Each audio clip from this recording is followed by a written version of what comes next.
Okay, so yeah, as I was saying, today's call is going to be very interesting. We're going to be covering the subject of how to really understand whether you're in that fat burning zone. Now, everyone watching this video, the main reason why you came to this call is probably because you want to see some sort of weight loss, and that's the majority of the people here. But there's a fraction of people who want to see some weight gain, but it's not going to be the fat gain that we want. We want to see muscle gain. We want to see that lean muscle mass grow up. So it's very important for us to understand how to actually specifically target fat cells in weight loss and also retain muscle mass. So in order to understand that, we have to understand when do we break down fat, when do we break down protein, and when do we break down carbohydrates. Okay, so it really, like, depending on your mood, depending on the factors of stress, that can all affect whether you're actually losing the good weight or whether you're losing the bad weight. Okay, so when I say losing the bad weight, you're losing fat cells because that's the bad weight. You want to lose the bad weight because that shouldn't belong in your body, at least in an abundance. But when you have the good weight being gone, like as your muscle mass, all that hard work you put in, well, that's being gone because you want to see the scale go down, and that can't be really good for your future. So we're going to cover that all today. So let's get started on today's presentation. The question is, how do you raise your metabolism through exercise? Okay, so that is one of the topics we're going to cover, but the main subject we're actually going to be talking about today is how to actually raise your metabolism. And when you raise your metabolism, that's when you start burning fat without you even trying. Okay, so before I get into that, let's talk about, let me just give a quick introduction to who I am. My name is Coach Peter, and I work with Brett Castor Fitness. I've been here since let's just say the beginning of 2022 this year. I've been in the fitness industry for the last 12 years. Prior to this, I have a kinesiology background with a Bachelor of Science and a nutrition minor. And over the course of 12 years, I've been able to help over 250 individuals. So on the right side of the screen, as you can see, I've been in different fitness levels of my life. On the left side, I'm quite a bit bloated and overweight. However, this was the strongest phase of my life. This is where I was bench pressing 315 pounds, which is 3 plates on a bench. I had a 405 squat, which is 4 plates on my back. And I was deadlifting 500 pounds. However, I didn't feel great, right? I had really good numbers, but I didn't feel like I was healthy. And that was probably because of the bloating. In the middle here, that's when I was, let's just say, most well-rounded. I had some strength, but I also had flexibility. I also had good sleep. And on the right side, this is when I was the most fit. The problem with that was, even though I looked great in the mirror, there was so much that I had to do to maintain this type of lifestyle. Being so lean comes with a lot of sacrifice. So, I mean, everyone has different goals. At the end of the day, you have to be where you want to be, where you feel like yourself. So for me right now, I'm kind of floating between these two pictures over here, where I'm a little bit more leaner than this, but I'm not as fit as let's just say, need to be in order to sustain this. I'm just trying to find that balance where I'm moving just the right amount for me, where I can go to sleep very well and where I have time to do all the other things in my life. At the end of the day, you were trying to become fit, not because that's our whole life. We're becoming fit so that we can be who we really want to be, being the most confident version of ourselves. So let's move on to today's agenda. If you're not seeing the goals, you're not seeing the results that you're aiming for, it's probably because you hit a plateau, and we're going to talk about why. And the why is actually in the lifestyle factors. So this is what I branch it off into 6 pillars. We call it the 6 pillars of health. And we're going to talk about how, essentially, you only go to the gym roughly 3 to 5 hours a week, sometimes 6. And if we take a look at how many hours there are in a week, there's about 168 hours. And that's just a fraction of your time, anywhere from 3 to 5% of your time. So really, we should be looking at a lot of other factors outside of just exercise and nutrition. Okay, we're also going to talk about the truth behind fat loss. This is where we're going to actually talk about something called bioenergetics. This is where we talk about calories in versus calories out, which is also known as burning your body fat. We're also going to talk about what does it feel like to raise your metabolism, because it's actually a state.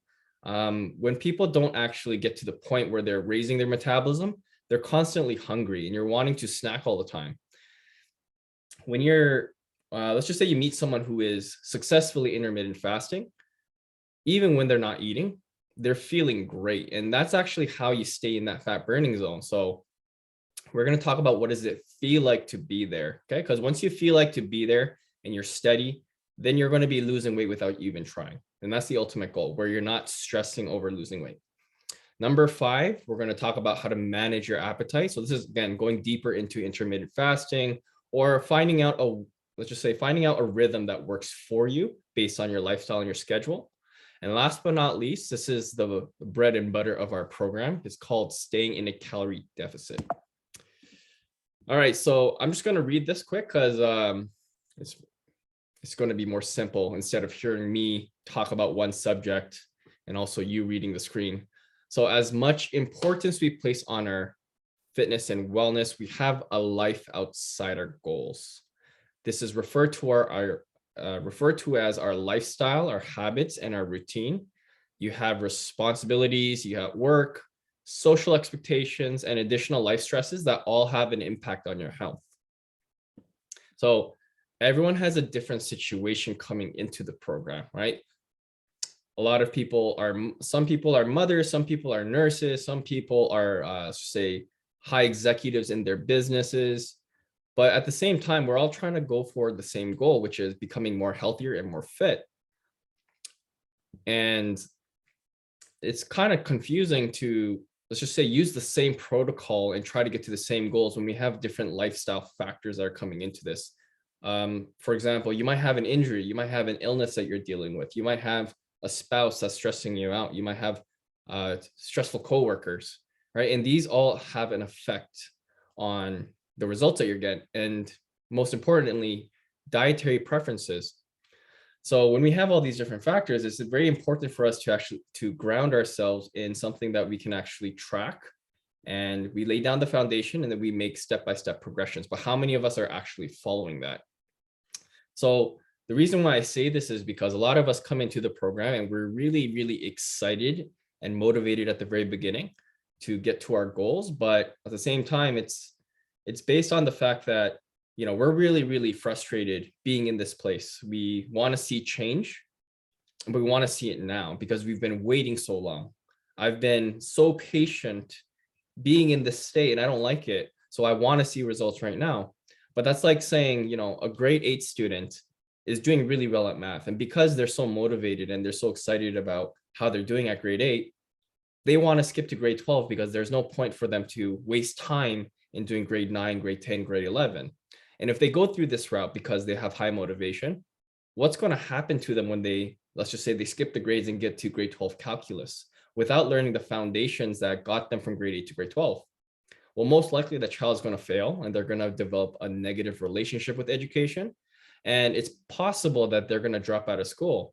And the same thing happens in the fitness industry. Like when people come to the gym, they're really excited at the very beginning because, I'm finally inspired to do something good for my body. But they don't take into account, the progressions that are necessary for them to safely and effectively make changes. And it's very important for you to understand that it has to be safe first, because that's what your whole body's designed for. It's designed for you to survive. It's not designed for you to get to your fitness goals. The fitness goals, however, is just a byproduct of you becoming healthy. So when we focus on health as a foundation, then people end up actually getting to their goals. But when people are in a rush to get to their goals and they don't take into account to what the body is subconsciously trying to protect themselves from, then that's when they hit a plateau. And it gets very frustrating because you're putting all this mental effort and energy into making these great changes, but your body is holding back on it. And let me give you an example. If I told you that you need to do high intensity interval training in order to see some fat loss, but you have an ankle injury, what are the odds that your body's going to push through and add extra force to your knees? It's probably not going to happen, right? You're going to have pain, you're going to have a lot of mechanical restrictions. And in order for you to not physically damage yourself, your body's going to start changing the hormones that are happening within your organs so that you don't create that stimulus that could eventually damage your knees even more. So these are things that are all happening. And let's just say you're someone who's not sleeping very well. Okay, well, if you're not sleeping very well, you likely have high blood pressure. Your cortisol levels are probably through the roof. And your body is just striving to pay attention to its real life outside of nutrition, outside of the gym. But if you force yourself to do things that are highly intense and you're not sleeping, well, what's going to happen is that you could actually get something that is more serious than just an injury. You might actually damage your organs and possibly have a heart attack. And these are things that your body is constantly trying to prevent. So that's why it's so important to understand, where are we right now and what's the next step for me? And as long as you understand what's the next step for you, that's when you stop thinking about, are we there yet? You're just going to be thinking about, okay, I made this change. Great. I'm not the same person I was coming into the program. And you get lost in the journey, which is the best part. You keep focusing on the changes and your body makes that reflection in the mirror.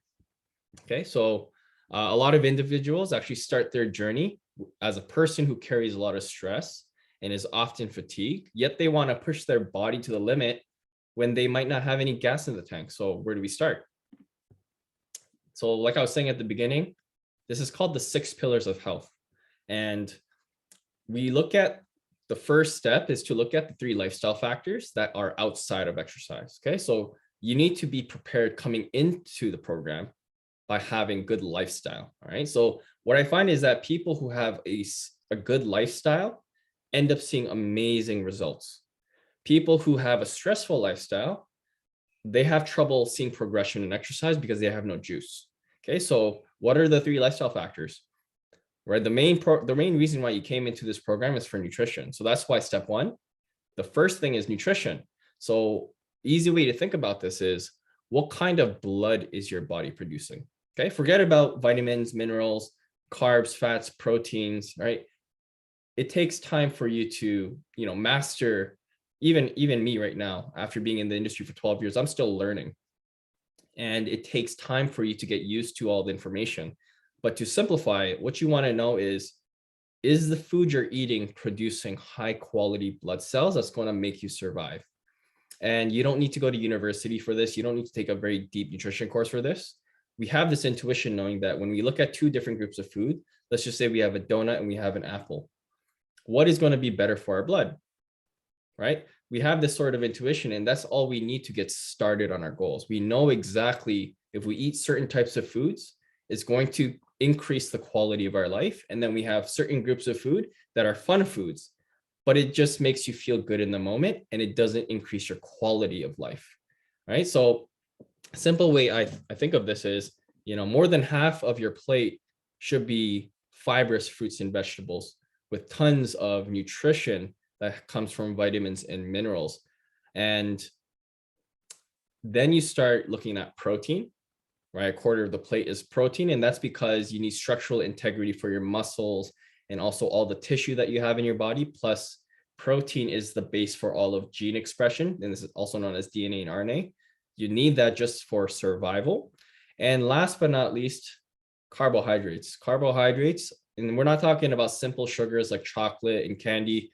We're talking about complex carbohydrates such as starches coming from potatoes, sweet potatoes, quinoa, oatmeal, things that last in your bloodstream longer, okay? Because the more you can have foods that are, again, going to last longer in your body, the less you're going to snack. And we're going to talk about later what happens when you keep snacking and how that affects your fat loss.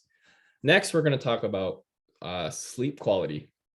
So if you think about our lives, the average person sleeps, hopefully they're sleeping about 8 hours a day, and we have 24 hours in a day. So if you look at the percentage of how much sleep is inside our day, it's roughly 33%. And now that's the person that is getting good rest. We're talking about people who feel well rested when they wake up. They go to sleep within 15 minutes of going to sleep. When they wake up, they're not pressing the snooze button all the time. So for the average, let's just say that's the standard, 33% of your life is sleeping. So how important is sleep? It's very important. So if you're not getting good sleep, the question you should be thinking about is, are you really recovering? we spend all this time, doing things for other people. We end up, let's just say we even do things for ourselves, such as going to the gym, but you don't build muscle in the gym. You build muscle when you're sleeping. You build muscle when you're resting. So again, are you really recovering from all the effort that you're putting in? That's why we have to look at sleep. So an analogy I like to use is, can a mechanic work on an engine while it's still on? If you go to the mechanic shop and, you're having a problem with your, let's just say, your air conditioning, but you can't turn off the engine, can the mechanic safely work on the engine? Likewise, if your body is constantly stimulated, like you're stressed out all the time, can your body really go into that? This is a science. It's called parasympathetic mode, where your nervous system is in rest and recovery. Can your body do that when it's in stimulation mode, called the sympathetic nervous system mode? Can't do that. It's either one or the other. You're either in the sympathetic tone or you're either in the parasympathetic tone. And for you to recover and have stronger muscles, you got to be in parasympathetic. Okay, so sleep is very important. Number 3, stress. What kind of damage are you enduring on a daily basis? So a book that talks about this is called Breaking the Habit of Being Yourself by Dr. Joe Dispenza. Actually, I have it right here. Okay, so inside this book, a neuroscientist talk about the 3 main stresses being physical stress, mental and emotional stress, and the third being chemical stress. So what is physical stress? It's an injury or an illness. Okay, so one of the two. If you have one of those, then your body is focusing on healing from those. Mental and emotional stress. If your body is worried and it's in some sort of depression, anxiety, anger, it's in some sort of stimulation, again, your body is not going to be able to transfer the energy to healing and recovery because you're dealing with the situation. Okay, chemical stress. So things like tobacco, maybe where you're working, there's a lot of chemicals in the air, chemicals in the things that you touch. That again causes stress to your body. Another big known chemical that, like, not chemical, but we have a problem that's going on in the world is coronavirus. See, when that virus goes into your body, well, there's stress that you're dealing with. Most likely you're not going to be able to exercise the way you want to when there's a lot of stress in your body. So being able to manage your stress is extremely important to getting to your goals. So there's a lot of things you can't control. So you have to just drop it mentally and just accept it, or you have to start doing things such as yoga, counseling, things that are going to help you, talk you through the stresses that you're involved with. And so again, that also helps take you out of that stress mode where you're breaking down muscle and you're building fat. Okay, so we're going to talk about the hormones a little bit later in the slides. And then once you have your lifestyle all covered, again, this is stuff that's happening outside the gym, right? We spend about 3 to 5 hours in the gym, or let's just say working out at home. So there's anywhere from 163 hours to 165 hours spent outside the gym. And that's why it's so important to have these lifestyle factors covered. Once you have that covered and you minimize your stress, then we can start looking at exercise factors. So when I look at exercise, as you can see, you don't see strength over here. And the reason for that is because strength is just your ability to exert at a given moment. Okay, it's not something that lasts for long. Okay, so we'll talk about strength as progressions, but what causes fat loss is actually these 3 factors. So number 1 being muscular endurance. Let's just say you have 2 different groups of people, okay, but they eat the same number of calories. Let's just say they're having a daily basis of 1,500 calories on a consistent basis, but you have one person who ends up stopping at 10 reps. They do 10 reps of squats and they're done. 10 push-ups, they're done. And then they call that, that's the day for the workout. And then you have another person, again, eating the same 1,500 calories, but instead they're doing 100 reps of squats. They're doing an additional 100 lunges. They're doing 100 push-ups. They're doing 50 pull-ups. They're running for another 20 minutes, but they're still eating the same number of calories. So who is actually going to see better results? It's probably the person that is able to do more exercise. And the reason for this is because they're in that fat burning zone where they're mechanically, let's just say they're breaking down the food that's already inside their body.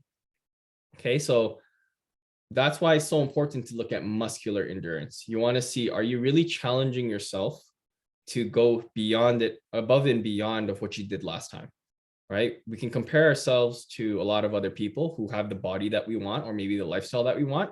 But at the end of the day, what's going to get you to your goals is looking at, did I beat the person I was last week? Okay. Number two, this is going to help you with sleep. This is called flexibility. Simple way of thinking about flexibility is your fluidity. Okay. So when the difference between flexibility and mobility, they're actually quite different. Flexibility is essentially, think of someone who's just doing the splits. They're not moving, but they're able to sit inside a split. So flexibility is your passive range of motion. Why is it so important to have flexibility for you to get good fat loss?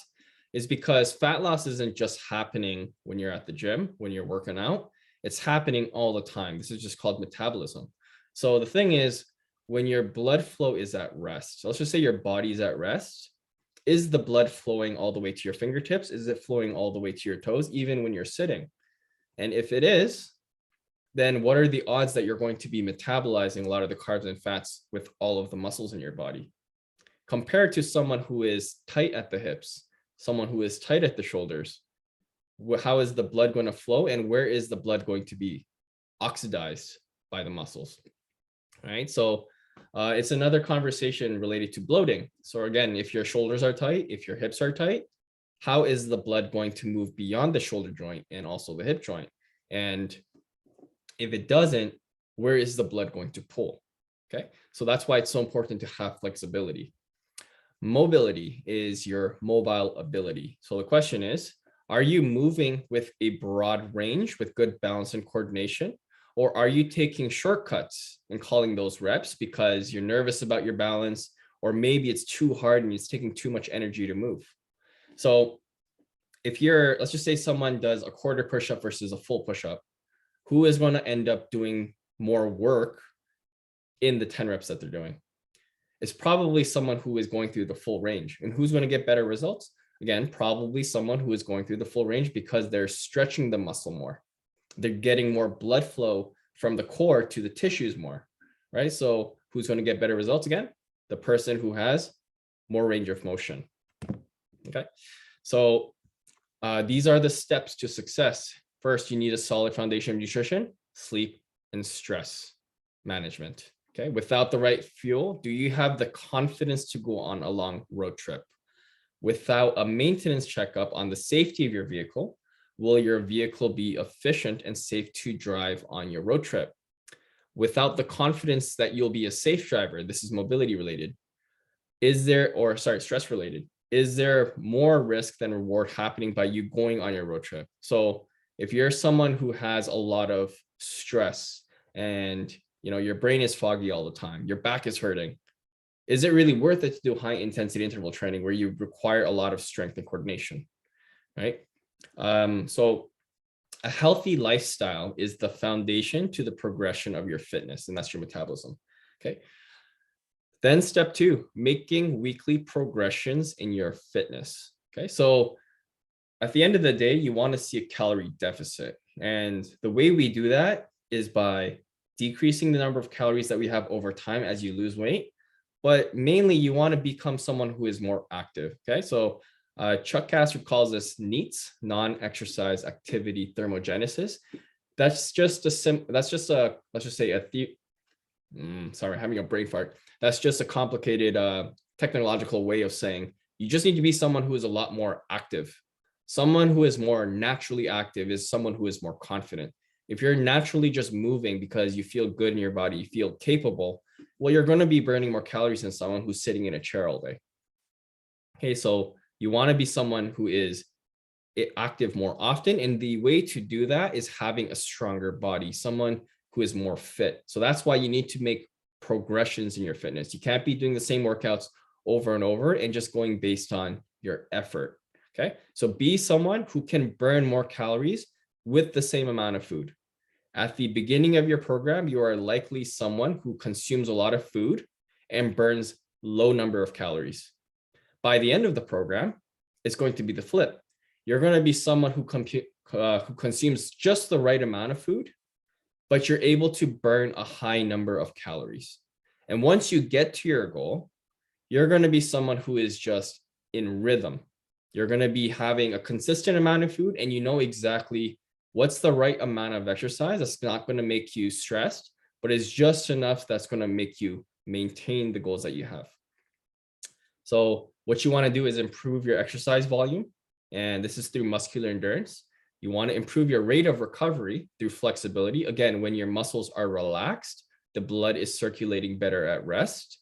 And you also want to improve your metabolism and muscular activation by mobility. Okay, so again, the more mobile you are, the better coordination you are, the more muscle groups you're going to be using in every movement pattern.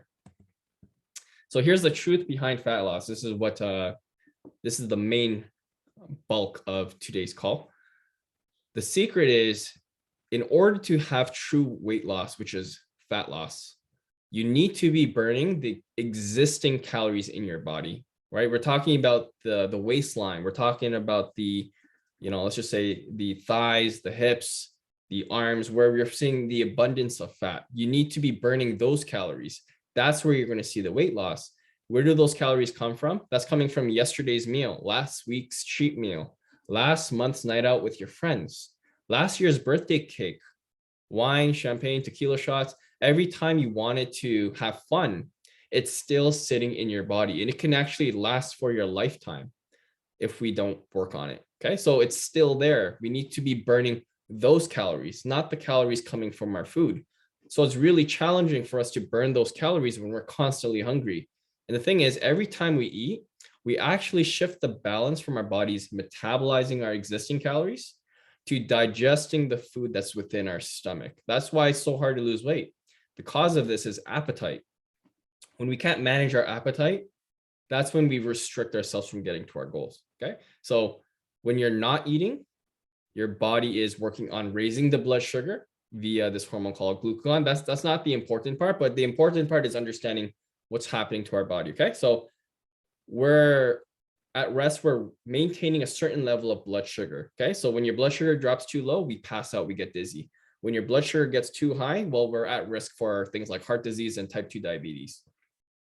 So we want to stay in this healthy levels of blood sugar. Okay, what happens is when you're fasting, we're using the sugar that is within our bloodstream in our body. So what naturally happens to your blood sugar? It drops. Okay, and that's just being alive. It drops. Being active makes you drop your blood sugar. Then what happens after? What happens after is your body doesn't like being there because you're feeling weak. And then your body raises the blood sugar using the existing food that we have in our body. So when you're in a fasted state, your body is working towards raising the blood sugar. Now what happens when you eat food? Every time you eat food, guess what? You have something that has carbohydrates in it or protein. Over time, your blood sugar goes up because of the food in itself. So again, your body starts to become hyper, and your body doesn't like that because it raises its blood pressure as well. What happens to the response of this? Your body wants to drop your blood sugar. Okay, so because of the food, your blood sugar goes up. It doesn't like it there. Your body wants to bring down your blood sugar. The question is, how does it do that? Well, if there's no space in your body, guess what? Fat cells are a lot denser than carbohydrates. We know that because there's 4 grams of 4 calories in 1 gram of carb, and there's 9 calories in 1 gram of fat. So because it's denser, it's also going to save space in your body by producing fat cells. Okay, so your body is taking all the sugar and it's converting it into fat cells. And these are the things that we don't like, but it's doing that to protect you. It's not doing that because your body hates you. It's doing that to protect you. It's protecting you from all these different problems like insulin resistance, type 2 diabetes, and all the other things that come with it. Okay, so that's what happens every time you eat. You spike insulin. When you spike insulin, you change the state that you're in. Are you in a fat burning stage, or are you in a fat producing stage? Okay, so this is where we start to learn things like intermittent fasting. This is where we start to learn things like paleo and low carb diets. These sort of things, these work, but they have to work with your lifestyle first. Okay, so Intermittent fasting is one of the, let's just say, useful ways of seeing fat loss specifically. Okay. And intermittent fasting gets easier when you start to understand your hunger. It's not just something where you say, hey, I want to do this 16-hour window because the research is good. Well, that could be actually very dangerous for you because maybe your lifestyle doesn't allow that for it to happen. If you end up going into a fasted state too quickly, you might pass out, and that's a whole different other problem. So you have to find out what's going to work with your lifestyle. Okay, so before I get into that, let's talk about the relationship between insulin resistance and weight. So this is just a diagram to show what I was talking about earlier. Every time you have food, okay, and this is someone who's having breakfast, lunch, and dinner with no snacks in between. And every time they have food and it's rich with carbs and fats and proteins, it's a mixed diet, you're going to see your blood sugar rise. And the response of that is your body doesn't like having blood sugar. So it reduces it through this hormone called insulin. It's produced by the pancreas. And it tries to store fat in your body so that there's space for your body to break down the sugar. Over time, and this is roughly a 2 to 3 hour period, your insulin levels go down. And then once your blood sugar is regulated, that's when your body is able to start burning fat so that you could raise your blood sugar again. Okay, but what happens is by the time we're burning fat, we're eating lunch. And this is where we start to, let's just say, gain weight again. And then another 3 hours pass. And then now we get to that stage again where we're burning fat. But again, dinner comes, right? If you think about your day, you have breakfast around 9 o'clock, you have lunch around 1 o'clock, and then you have dinner around 5 or 6. Okay, so someone who follows that rhythm is going to have some amounts of fat loss during the day, and they're going to have most of their fat loss happening at night. And this is why people, they're not seeing the rate that they're looking for in their results. This is an example of someone, even though you have low amount of calories, you could be having the same amount of calories as the first person, but because you're snacking all the time, what you're doing is you're preventing your body from hormonally getting to the stage where you can actually see fat loss. So you have a small breakfast, okay, your insulin levels don't spike, but what happens is right away you have a snack because you don't eat well enough. You don't have enough time in the day to actually burn and break down the food that you're eating, but you're hungry. So you have a snack. And then you end up spiking your insulin again. And then again, the snack doesn't really satisfy your hunger. So you have lunch right away. And then you snack, and then you have dinner. And look at all this time that's spent trying to lower your blood sugar through insulin. There's not a lot of time spent actually burning the fat. And that's where a lot of people might actually get stuck. You're probably in a stage where your calories are low, but you're not seeing the weight loss. It's happening because you're in a insulin state. You're in a state where you're storing fat, okay? But your energy levels are low. And this is where it gets really challenging. Your energy is low, but you're not eating much. What you want is your energy to be high and you don't need to eat much, okay? And that's the third situation. This is what we call intermittent fasting. So when you're in a fasted state, what happens is that initially you're hungry, but your breathing becomes better. Once your breathing becomes better, well, you're not burning the fat, you're not burning the food in your stomach anymore. You actually end up burning more fat.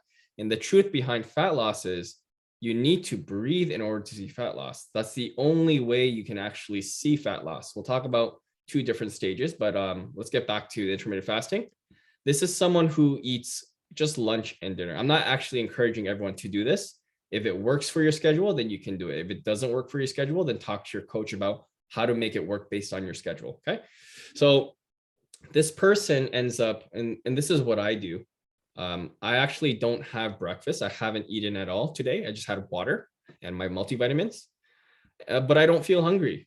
So what's happening right now is I'm burning the fat that I've already stored in the past. And, because my breathing is really efficient, I don't need to have calories coming from food. And I have a sufficient amount of energy. Now, later, I'm going to want to work out, which means that I need extra energy. And that's where I'm going to have my lunch. So I have my lunch, and then my insulin spikes. And that's, again, it's necessary for you to have energy to work out. Okay. And let's just say I have my my workout in between my dinner. Okay, so then I work out during this time, and then I have a post-workout meal. So that's dinner. Okay, so these are the times where I eat. I eat before my workout, I eat after my workout. Some people can actually work out without having breakfast. I've done that many times, but I don't really see the strength that I want to see, but I have a lot more endurance because I'm not bloated. So there's a lot of pluses and minuses. Again, talk to your coach based on the goals that you have. But I'm eating the same number of calories that I would having 3 times a day, but I get to have larger meals this time. So there's a trade-off, right? So at the end of the day, what's happening is the hormones are actually shifted because I'm spending less time eating. I'm spending more time in a fasted state. And this is where your body actually has to work harder in breathing so that you can see better weight loss. So what does it feel like to raise your metabolism?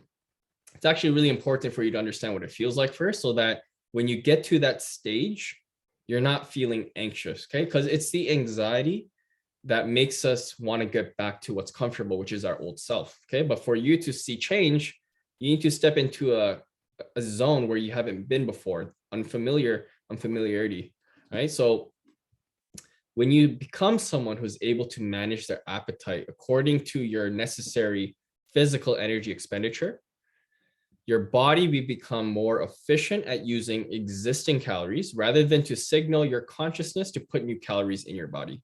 Okay, so here's the secret. Like I said, the only way to burn fat is to breathe better. Okay, the scientific definition is called beta oxidation. This means that you literally can't burn fat without oxygen. Okay, so if you don't have oxygen in your body, there's no mechanism for you to actually burn the fat cells. You need to be breathing better. So when do you breathe? We breathe all the time. Even when you're sleeping, you're breathing, right?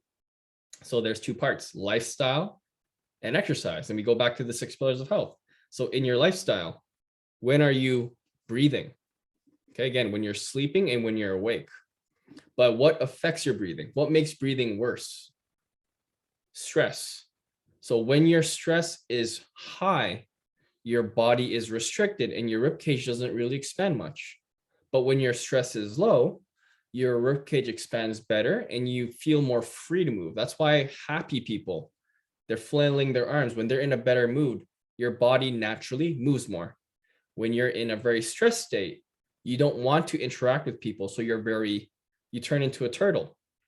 Okay, but that's the reason why you don't end up seeing the results that you want, because you're not moving as often. So you have to focus on lowering your stress.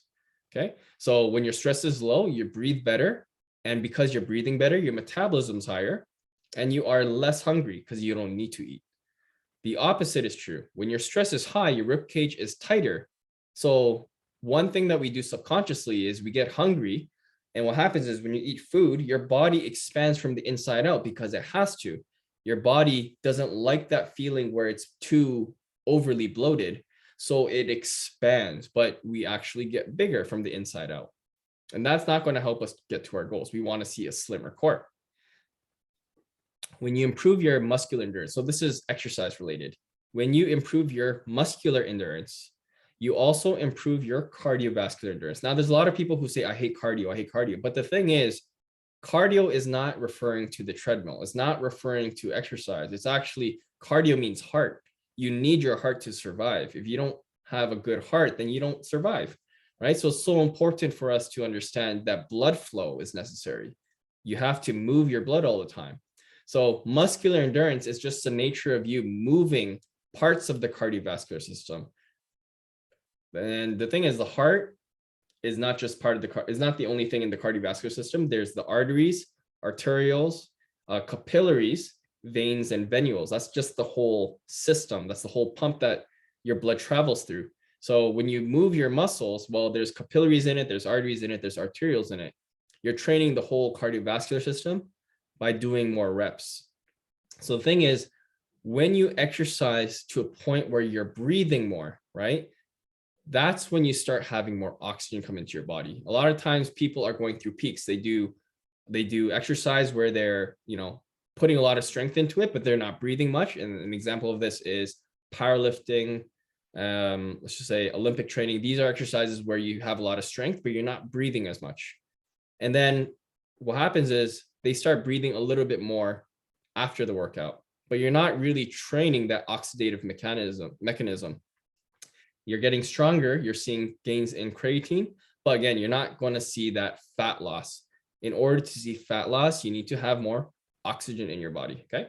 So this is why people who train strength before endurance in their training style, they might be quick and strong, but they're having trouble losing weight. So when I talk about that, I'm saying you have to be a person when you're at the very beginning of stages of your program, you have to be someone who breathes better first before you start doing things that improve your strength.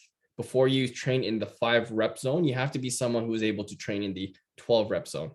Yeah, before you train in the 12 rep zone, you have to be able to be someone who is able to exercise for 3 minutes at a very low intensity, just so that you understand your rate of breathing.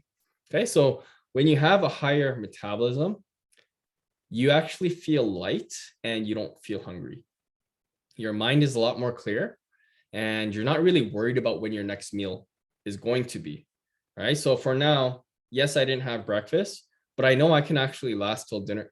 I can last till dinner time, and I'm not going to need that lunch, but I'm strategically going to have a lunch so that I have a better workout. So this is what happens when you're fasting. You don't really feel hungry.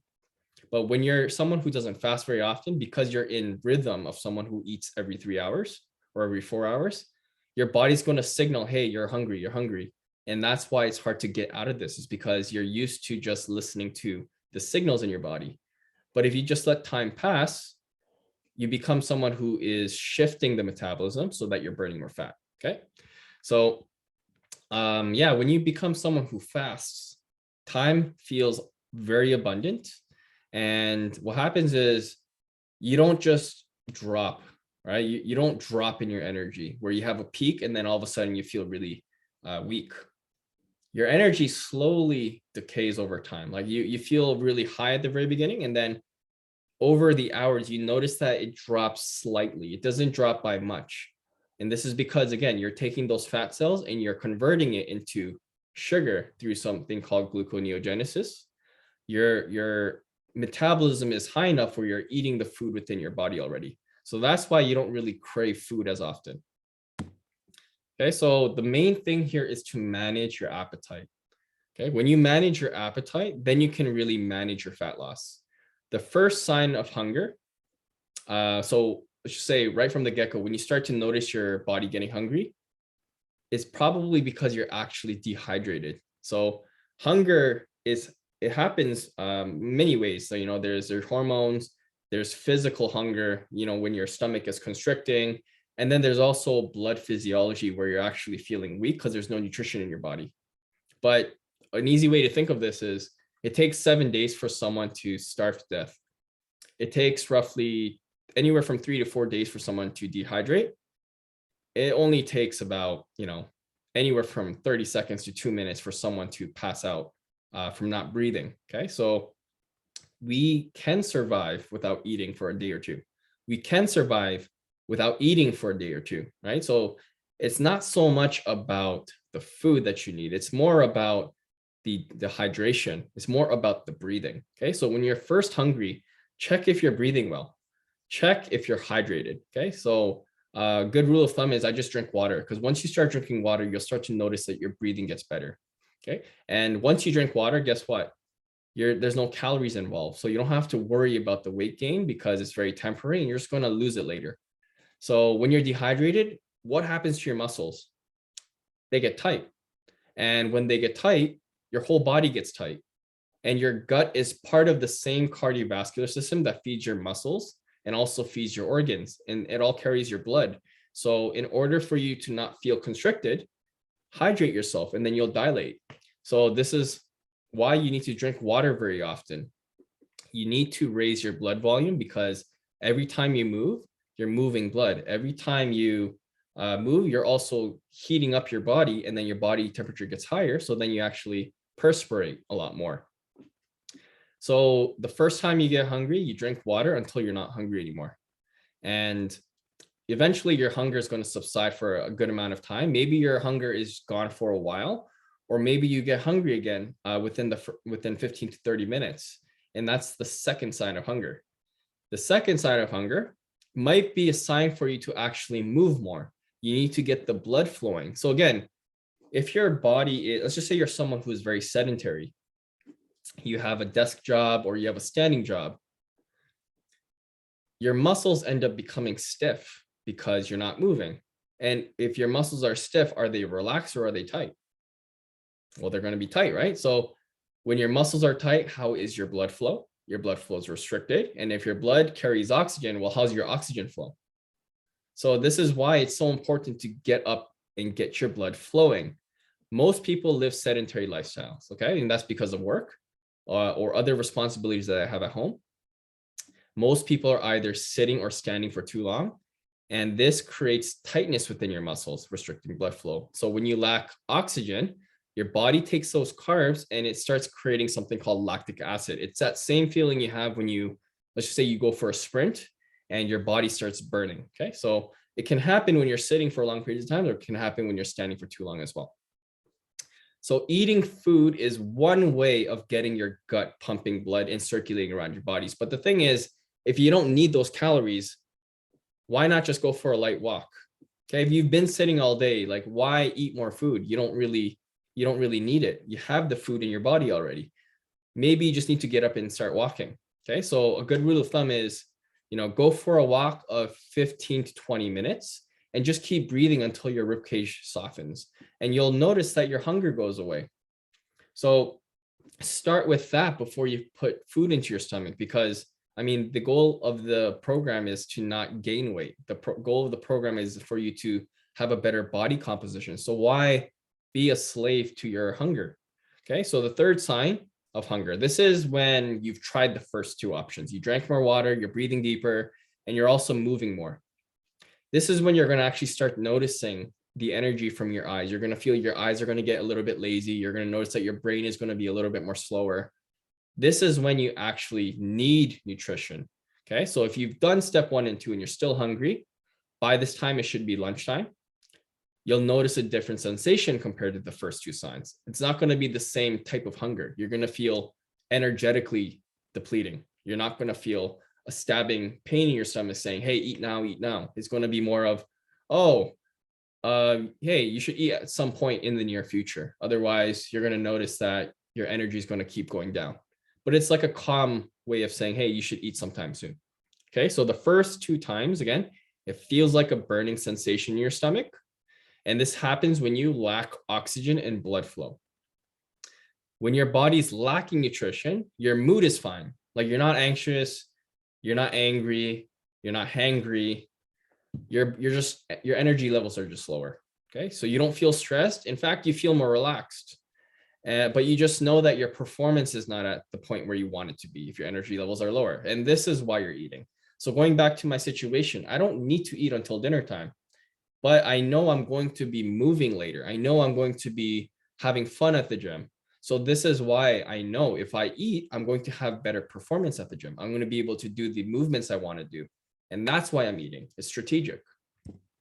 Okay, so the goal is to be in a calorie deficit. Okay, and the fastest way to see results is to safely be in a calorie deficit. You don't want to be, like maybe you've been in a program where they just told you have chicken and broccoli with no seasoning. Yes, you're in a calorie deficit, but is that really safe for you? Is that really enjoyable for you? The safest way to actually be in a calorie deficit is to have an abundance of oxygen. Okay, so eat foods high in water, vitamins, and minerals, such as fruits and vegetables. You want to be eating foods that clean your blood and provide structural integrity and protein. Protect your mind and your body by reducing your stress. And you got to let go of things that you can't control, or you have to actually physically remove yourself from people who stress you out. Exercising at the right intensity where your ventilation goes up. That's the most important part with exercise. Your ventilation has to go up, also known as your heart rate. And you need to rest well as you exercise. Muscles are developed outside the gym. Okay, so when it comes to foods high in water, vitamins, minerals, fruits and vegetables, you can ask your coach, or you can easily go on Google and just find foods that are good for your body, foods that clean your blood. Okay, so here's the thing. Like I said at the very beginning, the goal is not to actually lose weight. That's when you get stressed out on the scale. Oh, I'm not seeing the results I want to see. That's when you could actually be happy about losing muscle mass, right? And that's you could be losing weight on the scale, but when you look at your progression pictures, you'll look exactly the same. In fact, you might actually be bloated. Your waistline might get bigger and your legs might be smaller, but you're seeing the weight on the scale go down. That can't be good for your longevity, can't be good for your health, and it won't make you happy every time you look in the mirror. The goal is to become a healthier person. When you become a healthier person, the nature is losing body fat. The nature is having a smaller waistline. The nature is building muscle. And what might happen is you'll realize the goals that you set at the very beginning might not be actually what your body wants because you've already put in the work in the past. You might be someone who actually gains a little bit of muscle, but your waistline goes down by 4 inches. That's because your legs are stronger, your arms are stronger, and it might not reflect the goals that you had at the beginning, but you'll feel a lot better and you'll have a lot more endurance and you'll look exactly the way you wanted in those pictures. So that's the goal. Become someone who is healthier. The outcomes of this, again, is lower body fat percentage, or also known as better body composition. You have less pain, you have improved flexibility, you have better balance and coordination. Your fitness levels are higher. So your cardiovascular endurance, your muscular endurance, strength and speed, agility. You have unrestricted eating. So that meaning you're not worried that food is going to make you fat. You're just a normal human being who gets to go out with their friends and you're just eating food because it provides you with energy rather than to think, oh, when I eat this, I'm going to get fat. Now, when you become someone who has unrestricted eating, but you're minding the calories, you're just mindful about, okay, this is how much I should have in order for me to sustain what I have right now. When you're mindful for that, you can go out and have those dinners. You can have your tequila shots. You can have all the things that regular people have, but not worry about gaining weight. Okay, so that's the ultimate goal, getting rid of the anxiety related to weight gain. Your confidence will improve as a result of this, and you'll have a better enjoyment of your lifestyle. Okay, so the goal is to feel good than to feel guilty. So that's the end of this presentation. I know I spoke a lot. I hope this makes it very simple for you, but this is one of those presentations that you're going to have to watch over and over until it clicks. And it might not click at the beginning, but it will start to click once you start applying these changes. And you want to give yourself roughly not 1 week. That's 1 week's not enough. Anywhere from 2 to 3 weeks to actually notice the difference. Okay, it takes 21 days for your body to actually go through a habitual change, and that's just the initial stages of change.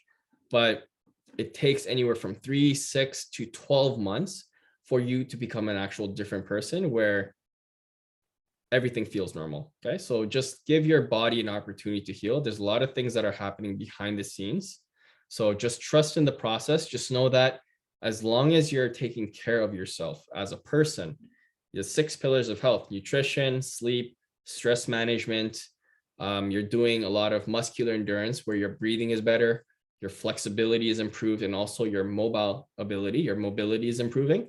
You know that the pieces are in place for your body to change over time. Okay, so once you have the actions that are causing you to become a healthier person, your body will become different. But until you change your actions as a person, then you're going to have trouble seeing the change on the scale. All right. So, okay, I'm going to press stop.